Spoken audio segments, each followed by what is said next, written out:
Good morning, good afternoon, everyone. Welcome to NTWC Plus, a special edition, special report today. Talking about Hurricane Milton and its impact on the West Coast, really all of Florida, not just the West Coast, but I guess the West Coast first. Based on some of the reports we're hearing this morning, they're already seeing tornadoes in South Florida, along the Alligator Alley, places like that. So we'll talk about all of that in a moment. Let's thank our sponsors, first of all, who make this program a possibility each and every week when we're here live with you. USAA, thank you, USAA, the South Padre Island Convention and Visitors Bureau.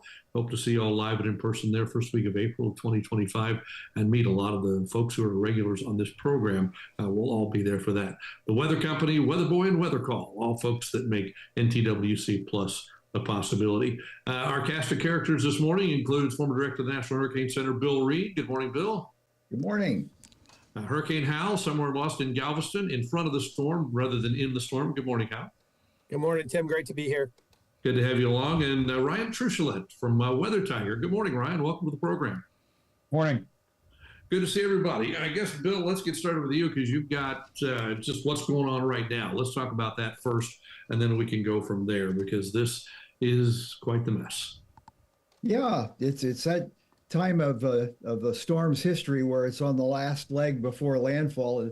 The things start to go crazy. It's kind of like final approach to landing on a carrier. From easy flying to hard flying, things go really fast. So let me share the screen here and we'll get right with the program. Okay, here we go.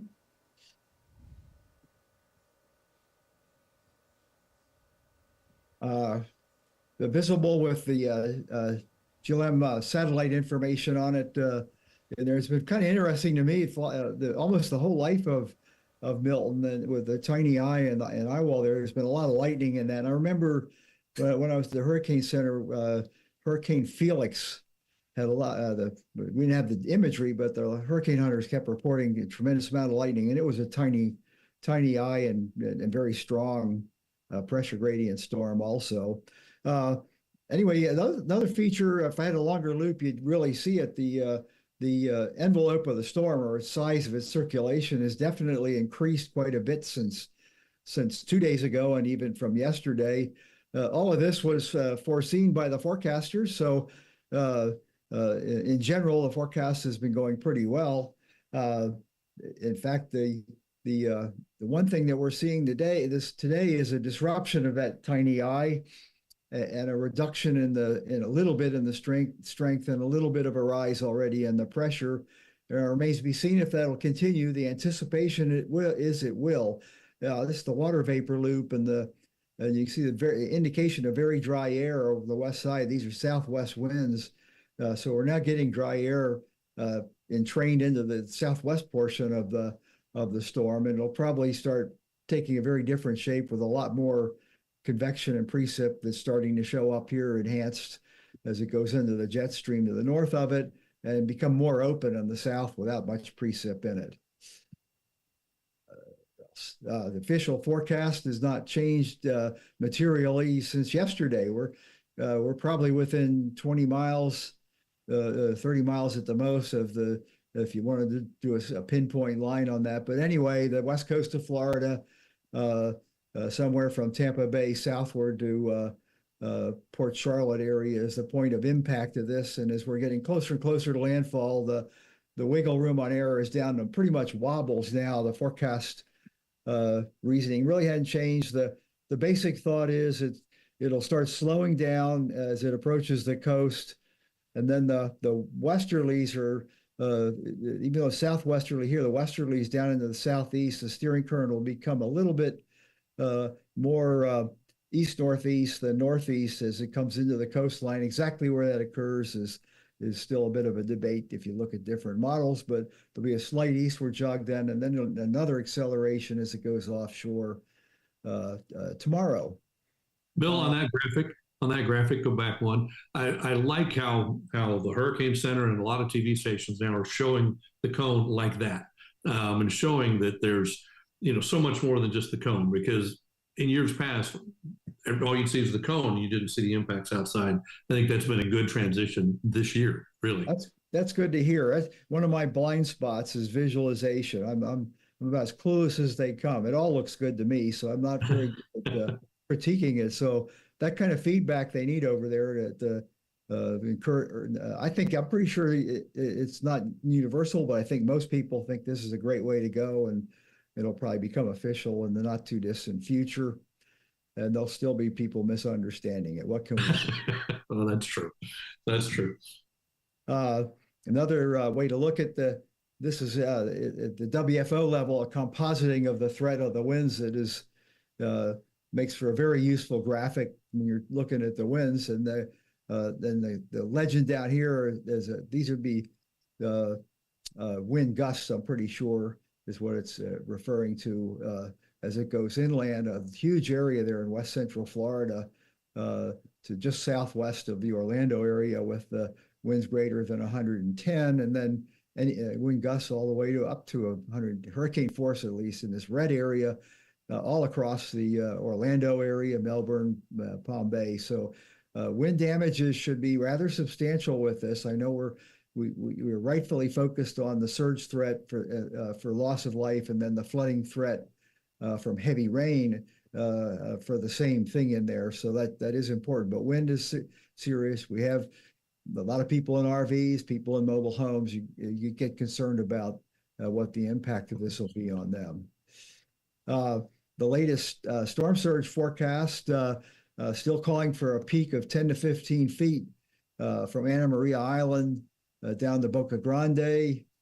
Still forecasting potential peak forecast of 8 to 12 in Tampa Bay, and a serious storm surge all the way down through Naples, Marco Island area, where it's very low on the entire west coast of Florida. And then there's an increasing concern about the storm surge that'll impact the East Coast from Sebastian Inlet all the way up into South Carolina, with the potential of 2 to 4 feet in there.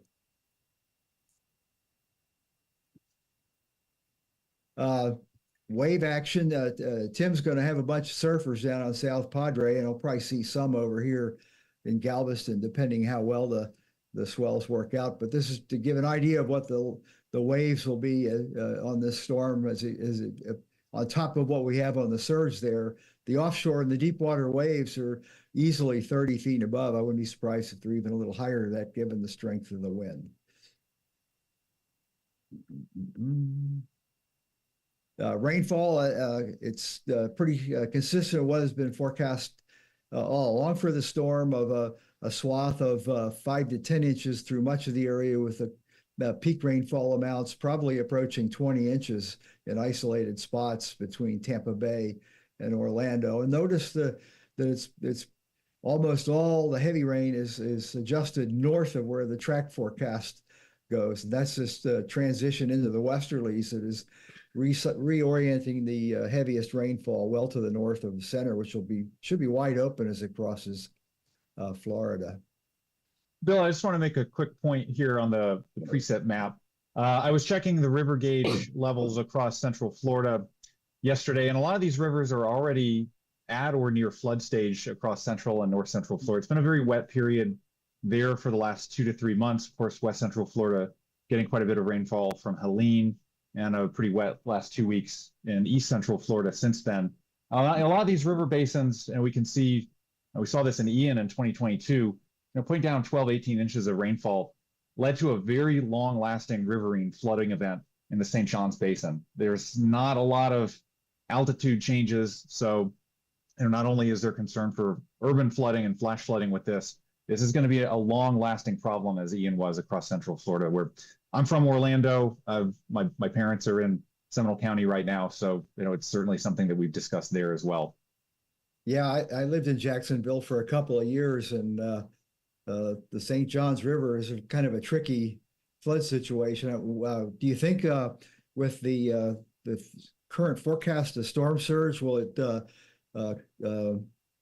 correlate with when some of the heaviest rain is falling on the headwaters of the St. Johns and exacerbate the flooding on the upper reaches of the river? I do, and tide timing is also a concern here as well. Looks like the high tide tomorrow is kind of late morning across this section of the coastline, and that's a time when I think that we'll be seeing maybe some of the higher winds that we're going to see. I like this. I like this rain forecast. I think it's adjusting well for that interaction with the right entrance quadrant of the subtropical jet streak that we're going to be seeing. And again, very similar setup to Ian, that jet interaction as well. I'm not sure that the wind product, the hurricane threats and impacts map, correctly is capturing what I think is going to be the asymmetry north-south of the wind field here. I'm a little more bullish and concerned on those wind gust potential for Brevard, Volusia, Flagler, St. Johns counties. It would not surprise me to see hurricane force wind gusts along that section of the coastline. So those 3 to 5 foot surge values, I think that's something. There's so much going on with the storm. It's hard to focus on what the Atlantic side risks are going to be, but other instances in the past where we've seen 3 to 5 feet of surge on the Atlantic side and in the St. Johns River Basin, they've certainly been destructive and high impact forecast events across Northeast and East Central Florida. Yeah, that's a good point. I hadn't thought of that, but with Ian, it had a longer and somewhat slower trajectory across Central Florida. And just what you said, when it came offshore, it immediately jacked up the winds back to hurricane strength as it went offshore. So this is being a stronger storm initially. That's a good point. Okay. So far, the rainfall, the heaviest rainfall has been confined to the coastal areas, but that's going to change as this goes inland. It's a good product for monitoring how region-wide how the rainfall is progressing in these storms. Tornadoes, they've already shown their head. We've had several, and before we went on the air, Ryan was relaying one of his friends had captured a great photo of a rather large tornado down in southeast Florida, out in one of the rain bands out ahead of it. The latest discussion out of SPC is focusing on the landfalling portion of this strong rain band here with what looks like perhaps signatures for breaking off into little tropical-like mesocyclones and tornadoes in that area. This is just the regional radar show where the tornadoes were some time ago now. This is Brian McNulty's long-range loop, and these are all confirmed tornadoes. I didn't know there were people that could get out in that area to see them, but that's pretty amazing. Lest we forget, there are other things going on. Leslie is still going on. It's going to stay out to sea. Not a whole lot of concern on this wave coming off of Africa, but it's also destined to move north and be a non-issue. And then the frontal low that provided the predecessor kind of rain, if you will, for Florida that Ryan was talking about is they've upped the ante to 40% that it could become something like a subtropical or short-lived tropical system. But again, for the most part, it's not a threat. But if it does materialize, there's Bermuda right there on the outer edge of it. It will be moving that way should it form. So Bermuda might have some impacts from this. I'm going to put the real radar up for just a second, and then we'll, okay, share.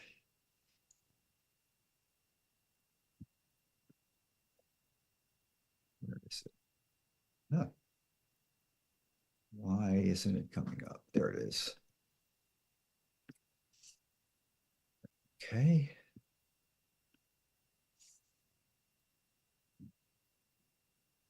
The tornadoes have moved north just in the half hour we've been planning on this, and there's the tornado threat coming to fruition that SPC had the discussion out for along the coast from Port Charlotte all the way down to the northern areas of Naples. And you can these are quick signatures. You don't usually get a whole lot of strong signatures on them, certainly not in the reflectivity.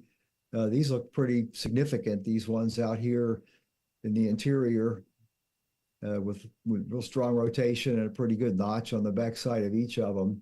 So they're going to have their hands full warning these very quick moving and quick forming tornadoes as the day goes on. So Ryan, in your experience, what storm has been the worst as far as producing the tornado activity?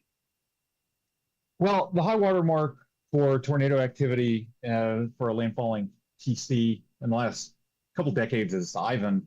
I mean, that produced a long-running outbreak, not only across Central Florida initially with some outer bands, but in the Panhandle. It was a very notable and deadly tornado event up here. I mean, that certainly comes to mind. We're not anywhere near, I think, the number of tornado reports that we saw here 20 years ago. But a lot of 2004 parallels coming to mind. Feeling the weight of multiple major hurricane impacts in the state back to back to back. It certainly is. It's bringing back those 2004 and 2005 vibes. Yeah, I got the privilege of doing hurricane liaison team for several of those storms, helping Max out those years, and that's where I picked up on the term hurricane fatigue. The state emergency manager and his colleagues at the local level were all concerned about they're stretched kind of thin, and I can see that happening again with this year's scenario. Hey, Ryan, I have a question for you, Ryan. Every hurricane brings this unique mix of wind, storm surge, and heavy rain at the coast and inland. And every time with this different combination, there are places where we get blindsided. What are ways that you think Milton could most blindside residents either at the coast or inland? Well, I think that wind field asymmetry, where all the strongest winds, I think once we move inland, are going to be along and north of the track due to that jet interaction. And that's also something that we kind of saw that with Ian as well. I mean, Ian's northwest quad was the strongest when it was coming in. Not exactly the same synoptic environment, but something analogous anyway. I think that maybe those Atlantic side surge risks aren't being discussed. I mean, obviously, this is going to be, I think, something that the West Central Florida coastline hasn't seen in a long time in terms of surge. In over 100 years, this section of the coastline, we just do not historically see very many landfalls in Pasco, Pinellas, Manatee, or Sarasota counties. There's only been 6 landfalls since 1851 in that range. Only one of them had 3 or above the 1921 Tarpon Springs hurricane. So I don't want to overlook. The last thing I want to do is overlook the impacts on West Central and Southwest Florida here, because they're going to be severe and significant. But I think this is going to be a hard hit for the Atlantic side too. It's a full 4-quadrant threat with the surge, rain, wind, and tornadoes here. Yeah, with this area of West Central Florida getting brushed so many times by stronger hurricanes that hit south or north. I mean, any messaging or communication you've been doing with people really in the path of the core of this hurricane to describe how much different this one is compared to what they've seen before? Right. I mean, I'm trying to communicate to my readership that unless you were alive in 1848 or 1921, this is not a hurricane where you have a living memory of this degree of impact. As Floridians, I think we can become inured to the risk from hurricanes because you go through outer bands or the periphery of one and you think you've survived a hurricane. Well, you haven't unless you've been through an eye wall, unless you've been in Fort Myers Beach or Mexico Beach, a place that's seen what the inner core of a hurricane looks like. It's not something that the human mind can easily understand. And also communicating honestly and probabilistically with people. I think it's almost helpful here in this case that we have a reference point on what this kind of deadly, life-threatening surge looks like. I mean, Helene obviously is the biggest storm surge event north of Charlotte Harbor, probably since this 1921 Tarpon Springs hurricane. I can, communicate to my readership in West Central and Southwest Florida, hey, talk to your neighbors, go look around, think about the surge that you experienced in Pinellas County during Helene, and then think about the height of a grown man on top of that. Is that something you want to go through? It's not something that certainly is going to happen, but it's a risk that you don't want to take, and that's something that as we're tracking this storm tick by tick, watching how much latitude it gains this afternoon, Tampa Bay still in wobble range, still under the gun, still within the possibility of that track ticking just north enough to go directly over Tampa Bay. and cause that devastating 10 to 15 feet of surge. That's certainly coming further south for Sarasota, Venice, south to Englewood. Yeah, it's roughly 10 hours till landfall, and the storm is still trucking along on a path that would take it into Tampa Bay. It could be even less. I like to track once we're within 24 hours of landfall and we have continuous recon coverage. I personally track the VDMs very carefully, and I have some scripts that I've coded up that give me basically live motion vectors and the angle of approach to different parts of the coastline. Going back to the center fixes that we got around 1430 Zulu, 3-hour motion vector is about on a heading of about 25. 6-hour vector was about 30. We don't want to make too much of small-term, short-term wobbles and differences in track from what the NHC advisories are. But the heading to Anna Maria Island at the mouth of Tampa Bay from that 1430 fix was a heading of about 40. So we really do need to see a shift back to get that. And also the forward speed here has been around 18 to 20 miles an hour this morning. So if you extrapolate that out, that's only about 8 or 9 hours from the coast now. So I think that we're going to be bringing this in midnight-ish, maybe even earlier than that. I do think we'll see some deceleration. It's just a question of how much does the vortex tilt? When does that tilt happen? Do we decouple? And when do we decouple? I think we'll see a pretty sharp turn back to the east-northeast once that tilt increases and the decoupling happens. But right now we're tracking on a heading of 30, and Tampa's not out of the woods. Mm-hmm.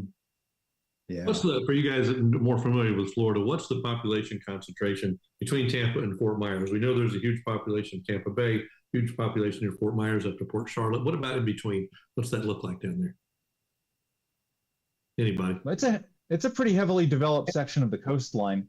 I mean, the Tampa Bay metro area as a whole has about 3.5 million people. So, once you go further south, Bradenton, Sarasota, high rise, lots of coastal population density.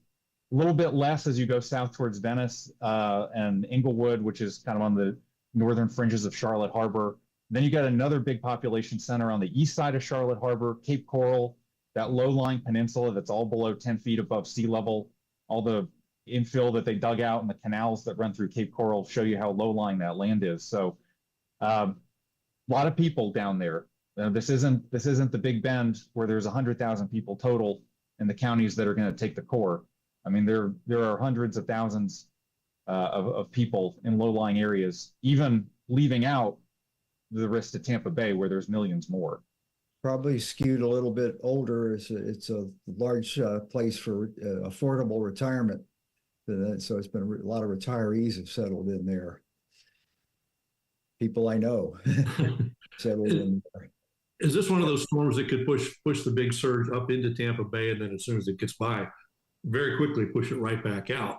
If it's a little bit south of Tampa Bay, you get the surge going in, but then you get the north wind that could push it right back out and almost clean out Tampa Bay. Tim, that's true. And, even if you're not in a bay like that, you can see this big positive surge. The ebb surge that flows out can actually be more destructive. I was at a conference in Tampa in February, and a scientist was describing this surge that came into a neighborhood from Hurricane Ian. It washed underneath all these homes. As the upsurge pushed back out, there were 3 homes in a row. The one on the right and the one on the left had concrete slabs. The one in the middle did not. And the ebb surge actually scoured out the entire ground underneath the middle house, and it collapsed on the flow back out. That wasn't even at a bay. That's just the, pushing in across a barrier island, that positive surge and then the ebb surge. But certainly in a bay environment, you can see that as well. They're very sensitive to the wind direction. Yeah, you see that in the Outer Banks, the sounds from as the storm goes by there and gets the west wind behind it, the northwest wind, they'll have a pile up of water on the barrier island from the west. We talked about this. Go ahead. Something else I wanted to mention on a post I did this morning, the surge is really signed, sealed, and delivered. A massive catastrophic surge is going to happen. Those surge levels correlate much better with the pre-landfall winds and the pre-landfall pressures than they do with the wind speed and the landfall and the and the pressure at landfall. And so it's not really a question of if this surge is going to happen. It's really a question of where. I pulled the numbers for Milton and what we thought was going to be 18 hours before landfall, and the pressure was substantially lower than Ian. Ian 18 hours before landfall was 947. Milton was 915. And we're talking now about this acceleration that, perhaps the landfall timing may come up quicker. Also, the wind speeds for Milton and what we thought was 18 hours before landfall was 155. For Ian, it was 120. So again, that's a published paper that took into account observed data back to the late 1800s. And so it's pretty much signed, sealed, and delivered. We're going to get a massive surge. Yeah, and the vector of approach coming predominantly from the southwest here with Milton. With Ian, it was more of a southern approach from the south, and then a northeast curve right at the end up into the mouth of Charlotte Harbor. There's a long fetch here too. Maybe the wind radii aren't quite for Milton yesterday, at least what they were for Ian, but they're quite substantial. It's all continental shelf. It absolutely is signed, sealed, and delivered. It doesn't matter if we're knocking a category or two off at the end here. It matters a lot more what happened 18 or 36 hours beforehand. That water is coming in. I mean, I'm pretty convinced that this is going to be an Ian-like event, just shifted 30 to 70 miles north, basically. Ryan, I'm really glad you mentioned that, because I had a lot of people still asking this morning, isn't it possible to drop to a Cat 3? It could drop to a Cat 2 at this point from a surge perspective. I think we're going to get a massive surge no matter what.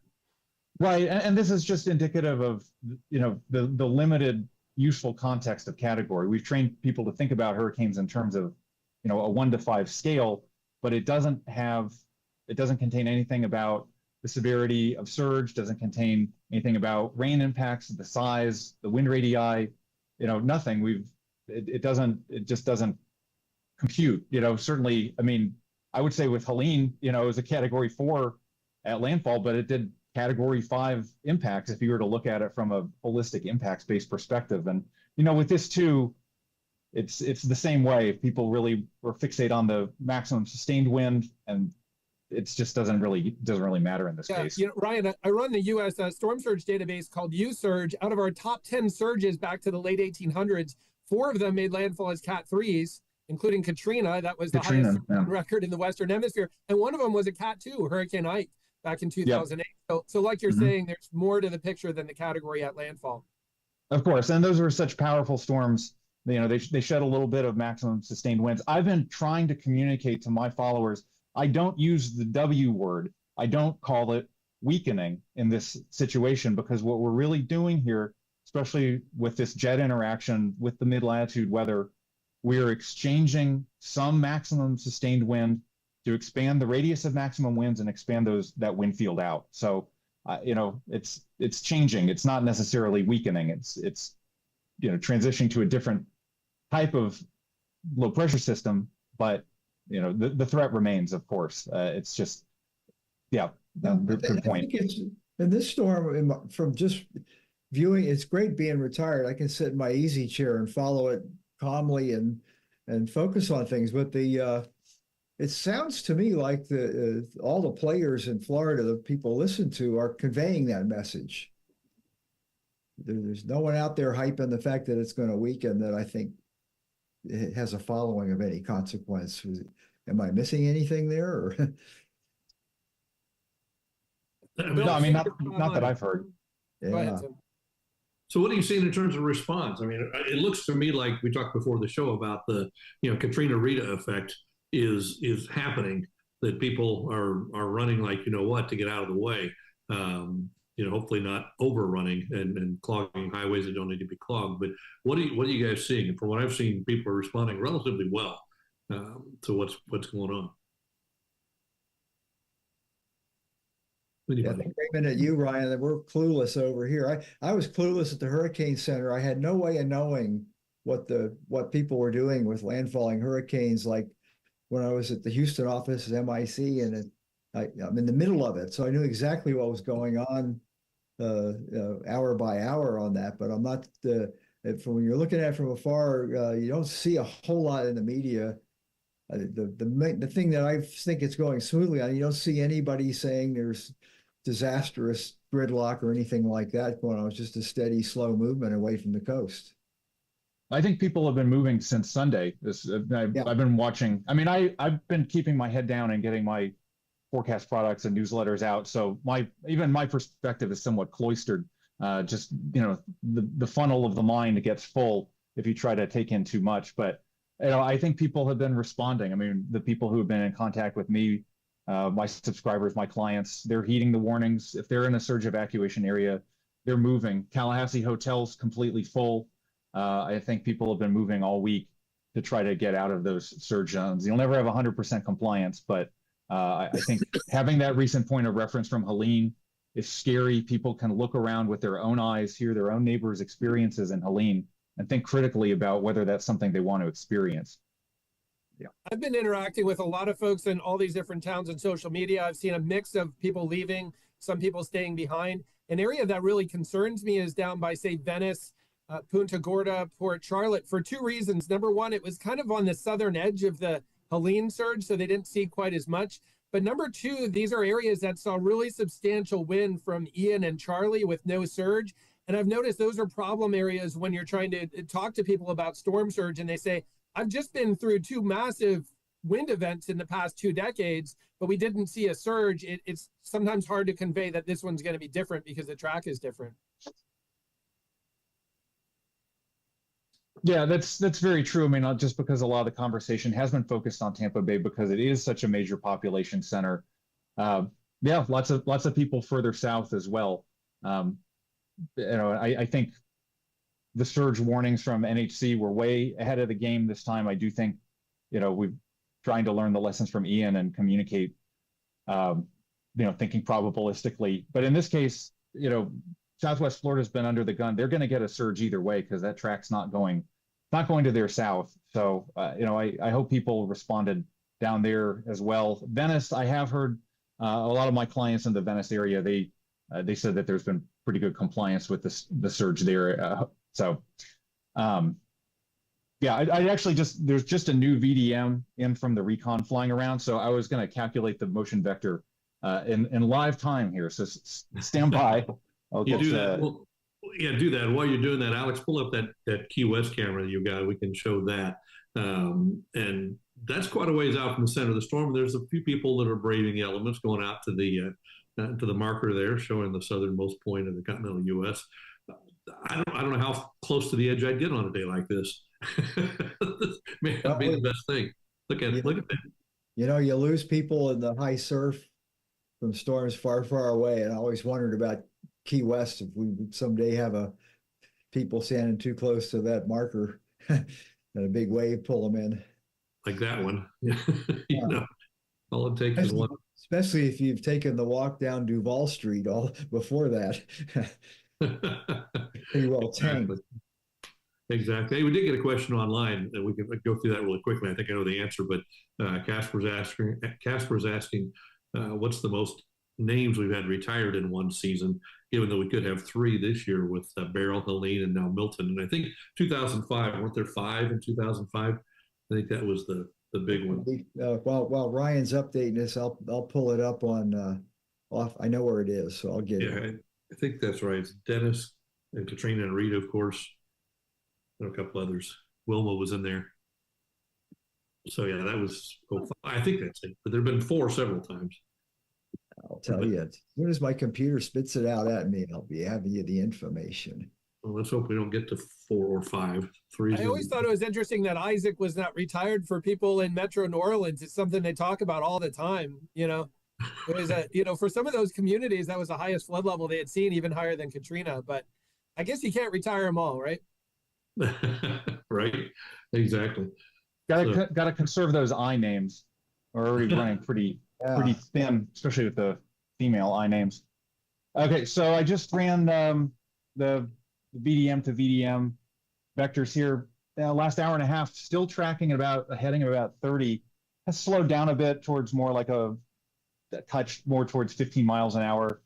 But I mean, updating this, we're still looking at a heading to Anna Maria Island, which would be the mouth of Tampa Bay, would still be about a 40-degree heading from here. Sarasota, more like a 50-degree heading. Venice, about a 55-degree heading. Punta Gorda, 65. So, we still need to see that turn back towards the east for Tampa Bay to be out of the picture here. So I do see this is a pretty juicy VDM, if I do say so myself. Eyewall now open to the south. Also looks like there's an eyewall replacement cycle going. They're reporting an inner eyewall 70% closed, outer eyewall 50% closed, flight level winds about 120 knots. So a lot going on interesting structurally. It's feeling that shear and maybe undergoing an eyewall replacement cycle too. VDM hit at 937, which it's continuing to fill at a rate of about 3 millibars per hour. So pretty decent rate of fill on that.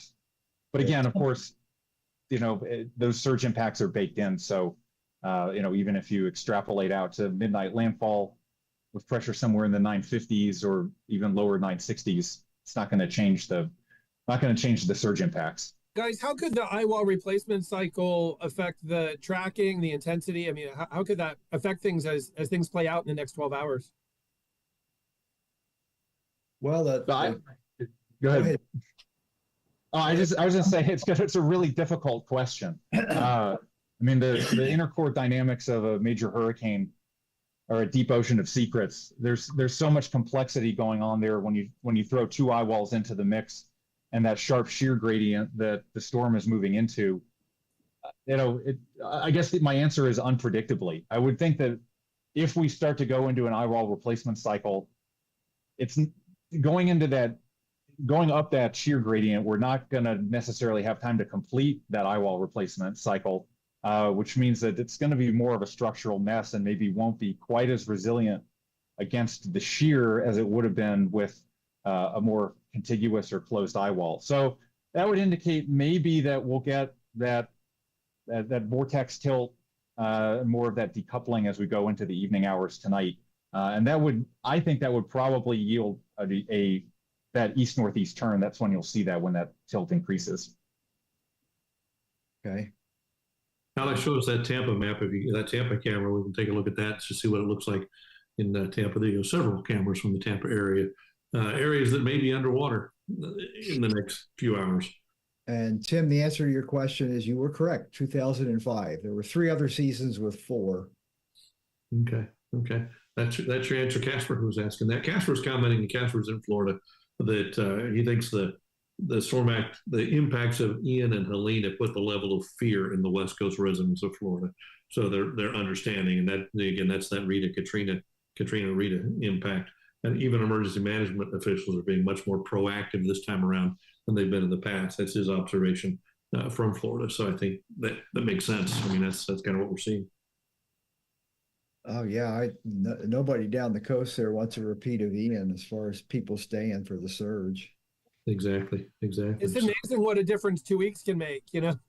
As Helene's surge came in, I was literally walking through neighborhoods in St. Petersburg, and people were just very dismissive. And it's amazing now to see so much more proactive, really getting out ahead of this. So if anything good came from Helene, it's possibly that. Yeah, I mean, there were some really lurid stories about during the storm rescue attempts, people who were pinned against the wall by their refrigerator, people hacking their way into their attics to try to escape the surge. It's all very visceral, and you can look around with your own eyes and ears and see that. And I hope that has motivated people to get out of the way. Let me do a quick sponsor break. Thank the sponsors who are part of this, and then we can come back and get a few more thoughts, and we can probably wrap up the program today. But I want to thank our sponsors who make these programs a possibility week in and week out. USAA, thank you, USAA.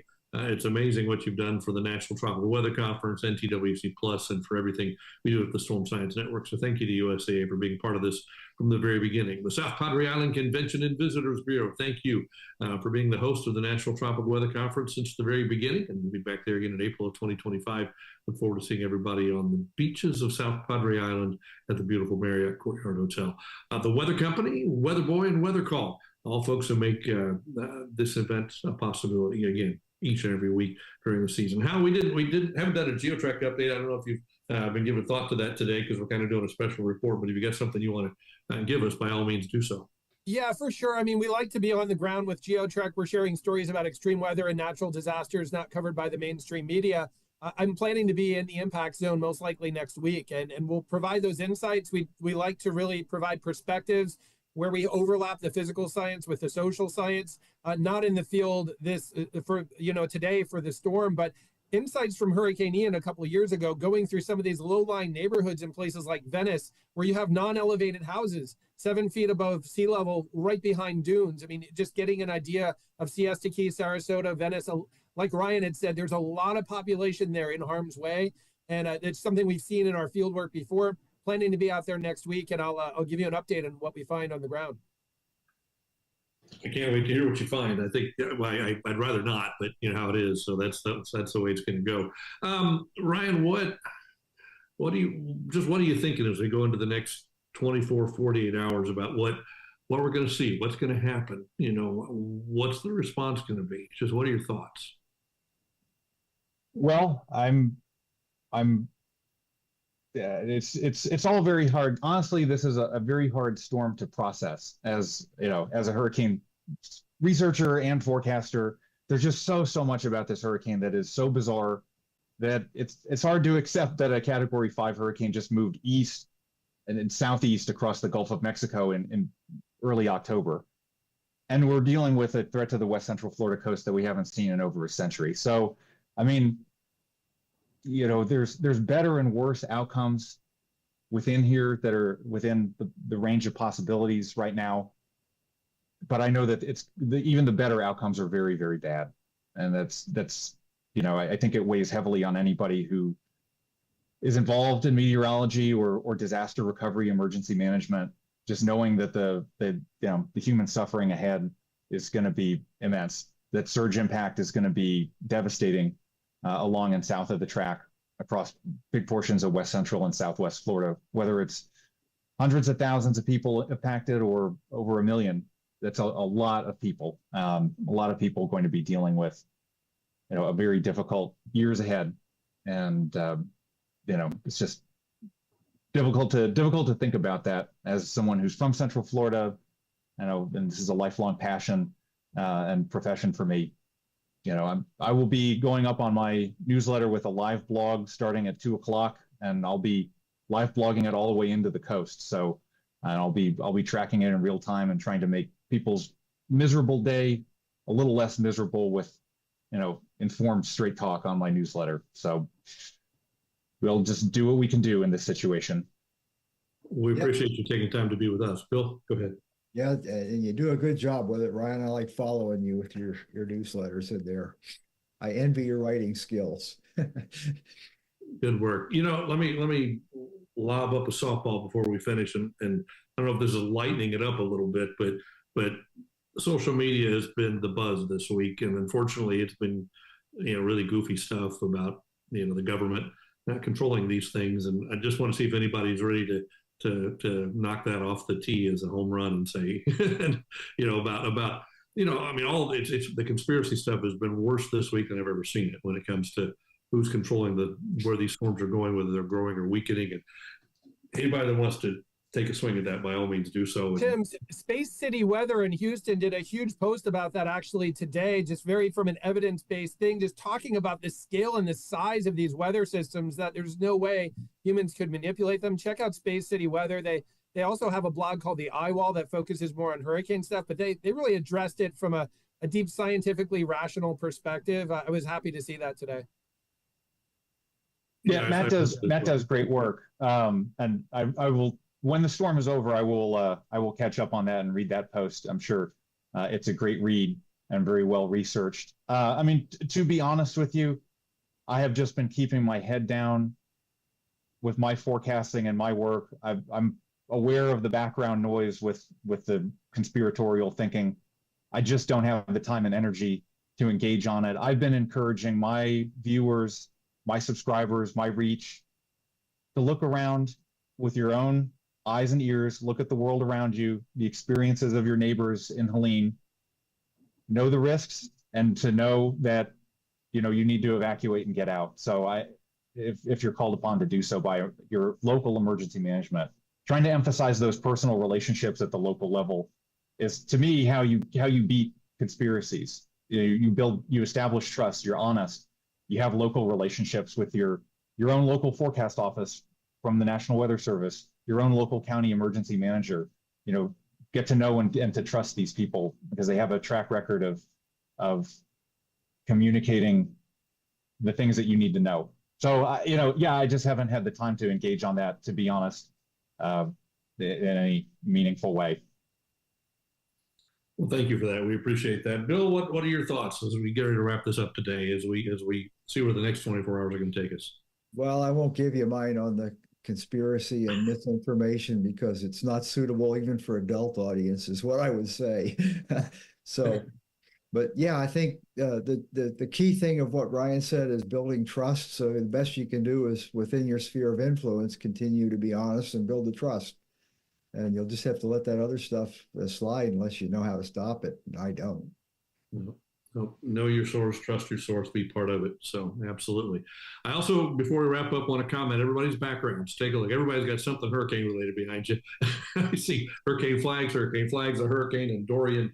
Everybody's got something hurricane related behind it, so you can tell what our focus is. Oh, mine's just a tropical storm. Yeah, right. Let's keep it that way. What do you say? Yes. Well, guys, thank you. I think it's been a great program today. I really appreciate it. And Ryan, thanks for joining us again today. It's good to have you. And you're always welcome on NTWC Plus. We appreciate it, Ryan. Thanks, buddy. All right, great. Take care. And everyone who's listening, stop by weathertiger.substack.com. Live vlog will be up at 2, and I will go until this thing is well inland. So it's going to be a late night. Stay safe. Please stay safe. Hal, thanks. Bill, thanks. Great job. Great program today. Thank our sponsors once again, USAA, South Padre Island Convention and Visitors Bureau, the Weather Company, Weather Call, and Weather Boy, all the folks who make this a possibility. That wraps it up for today. All of you, all of our friends in Florida, please stay safe. Our thoughts are with you. Next week, we'll be back, and we hope you're back with us and that everything turns out just hunky-dory. But between now and then, stay safe, my friends. We'll see you.